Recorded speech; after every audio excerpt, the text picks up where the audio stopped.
जिन्हें देखकर लोग कहते थे कि जज साहब आ रहे हैं, जज साहब आ रहे हैं। एक संत से किसी ने पूछा, इन्हें जज साहब क्यों कहते हैं? तो संत बोले, अब साधु हो गए हैं, पहले जज थे, पुराना नाम अभी भी चल रहा है। साधु क्यों हुए? दक्षिण भारत में एक छोटी सी जगह थी, लोक अदालत की तरह। वहां ये जज थे। वहां एक गांव में एक बड़ा सीधा सरल आदमी रहता था। नाम था भोला। भोला नाम तो लोगों ने रख दिया था क्योंकि वो था भी बिल्कुल भोला।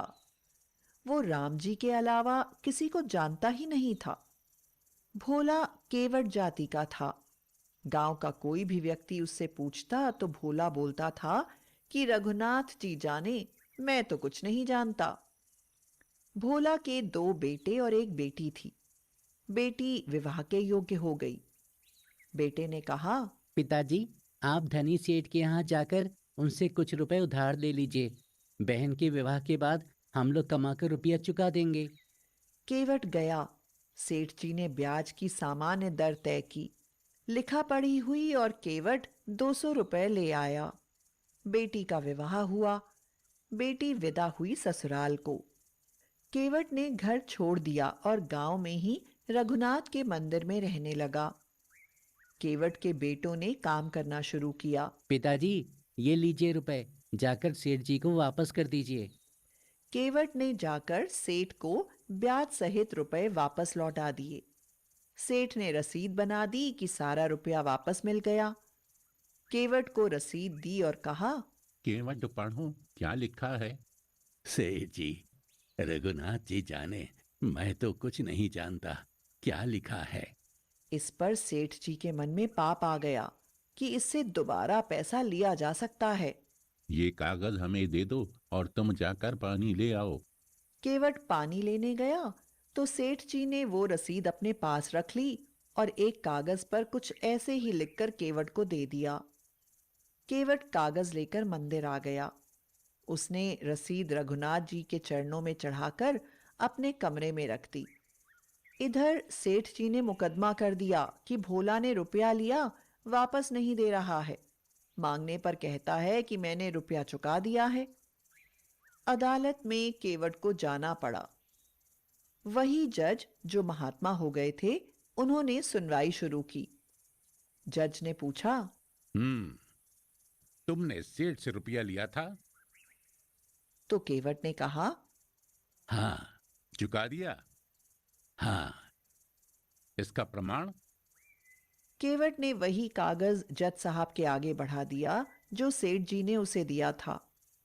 जज बोले, ये कोई सबूत नहीं है, इसमें कुछ लिखा ही नहीं है। ये सुनकर केवट रोने लगा। दयालु हृदय जज साहब ने कहा, रो मत। तुमने जब सेठ जी को रुपया दिया था तो तुम्हारे और सेठ जी के बीच में कोई तीसरा था। केवट की जो आदत थी, स्वभाव था, उसी भाव से बोला, सत्य कहता हूँ जज साहब, मैंने जब सेठ जी को रुपया दिया था तो मेरे और सेठ के बीच में रघुनाथ जी के अलावा और कोई नहीं था। ठीक है, तुम जाओ, अगली तारीख पर आना। जज साहब ने सोचा कि रघुनाथ कोई केवट के गांव का रहने वाला आदमी होगा। उन्होंने अपने खर्चे से रघुनाथ के नाम पर सम्मन जारी कर दिया।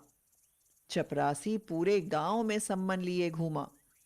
उस गांव में रघुनाथ नाम का कोई आदमी ही नहीं था। चपरासी परेशान हो गया।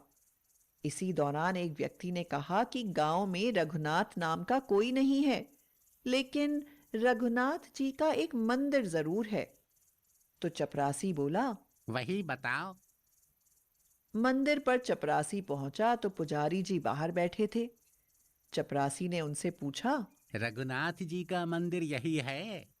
तो पुजारी जी ने कहा, हाँ हाँ। चपरासी ने सम्मन आगे बढ़ा दिया। पुजारी जी समझ गए और मन ही मन सोचने लगे, जब भगवान ने मंगा ही लिया है तो हम क्यों मना करें। पुजारी ने हस्ताक्षर कर दिए। चपरासी समझा यही रघुनाथ जी होंगे। पुजारी जी ने सम्मन रघुनाथ जी के चरणों में रख दिया और आंखों में आंसू भरकर बोले, प्रभु, आपको पोशाक कई बार आई होगी, भोग लगाने के लिए तरह तरह के भोग पदार्थ आए होंगे, आभूषण भी कई बार भक्त लेकर आए होंगे, लेकिन सम्मन पहली बार आया होगा। प्रभु, उस दीन का आपके अलावा और कोई नहीं। वो आपके अलावा किसी को जानता ही नहीं। उसकी लाज आपके हाथ में है। पुजारी जी ने केवट से कहा। तुमने क्यों लिखा दिया रघुनाथ जी का नाम? तो केवट बोला, कोई झूठ लिखा दिया है। हमारे रघुनाथ जी सदा हमारे साथ हैं। पुजारी तारीख के एक दिन पहले ही केवट से बोले, तुम आज ही जाओ ताकि समय से पहुंच जाओ। रघुनाथ जी की तो रघुनाथ जी ही जाने। केवट रघुनाथ जी के चरणों प्रणाम करके चला गया।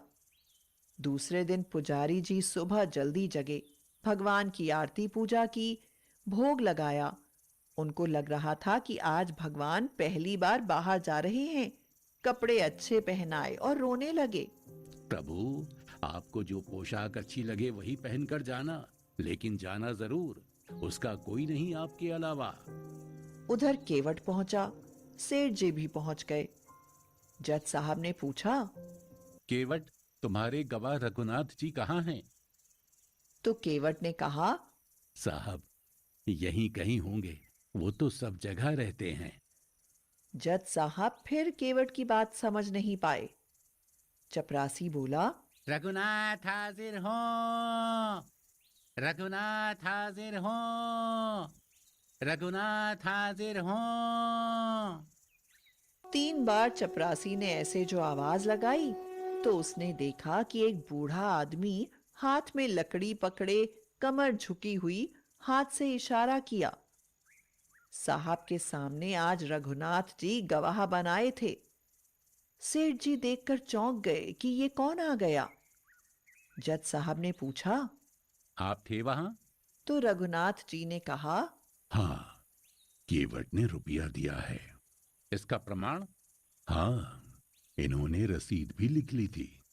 सेठ जी को यहीं रखा जाए। इनके मकान की सामने वाली बैठक के सामने वाली दीवार पर 3 अलमारियां हैं। उसकी बीच वाली अलमारी में बही रखी है। 32 नंबर की उसी में रसीद अभी तक सुरक्षित रखी है। भगवान से क्या छुप सकता है। सिपाही भेजे गए, बही और रसीद मिल गई। सेठ जी को दंडित होना पड़ा। केवट बाइज्जत बरी हुआ। रघुनाथ जी चले गए। अब जज साहब ने सोचा, इतने दिन हो गए फैसला सुनाते सुनाते, पर ऐसा गवाह आज तक नहीं पहुंचा। जज साहब ने केवट से अकेले में पूछा, ये रघुनाथ जी कहाँ रहते हैं? जहां हम रहते हैं। तुम कहाँ रहते हो? जहां रघुनाथ जी रहते हैं। हम समझे नहीं। तुम लोग एक ही जगह, एक ही गांव के रहने वाले हो? हाँ हुजूर, आपको कैसे समझाएं? आप तो पढ़े लिखे हो। पढ़े लिखों को समझाना बहुत कठिन है। भक्त और भगवान की बात। ये हैं कौन? हुजूर, ये वो हैं जिनका मंदिर है। इन्होंने मंदिर बनवाया है?